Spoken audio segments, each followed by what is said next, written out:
beautiful people. Trust you're doing awesome and welcome once again to Tell Yourself the Truth. Tell yourself the truth by discovering yourself and knowing who you are. And today I bring to you again what we say, who do you belong to? Who do you belong to?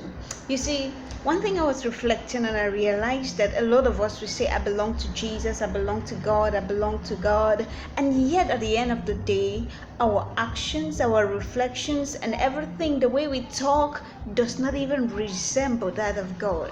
If you bring us back to the setting of our families, you realize that sometimes they'll tell you you resemble your mother, you resemble your father, you resemble this person in the family, and that's how it's supposed to be.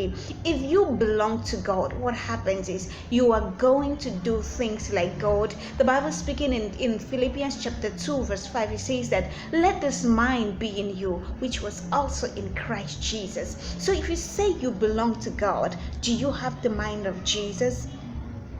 Do you do the things God expects of you? The Bible speaking in 1 Corinthians chapter 5 verse 17. If anyone is in Christ, he's a new creation. The old is gone, and behold, everything has become new.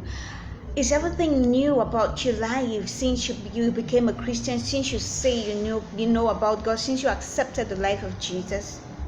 You see, that's where the problem comes about. A lot of us, we just talk because we've been hearing people saying it, or because we go to church and we just identify ourselves as though we belong to Jesus.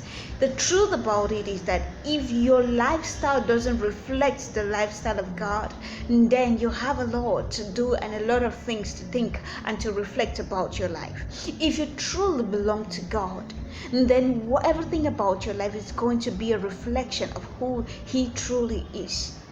So ask yourself and tell yourself the truth. Do I belong to God, or I belong to myself and the world? What are my actions? How do I reflect to things? How do I reflect? How do I handle things? Is it the way God will handle it, or is the way I think I should handle it, or the world normally handles it? Let us be real to ourselves. A lot of us, we just make things, we just say things, but at the end of the day, we don't really belong to God. Make a decision today, make a choice, and then define your lines, whether you belong to God and you belong to the world. Do not be confused. God can never be mocked. It is either you are for God or you are for the devil. Whatsoever you reap, that's what you're going, whatsoever you sow, that's what you're going to reap. Stay blessed. God bless you, and see you at the top.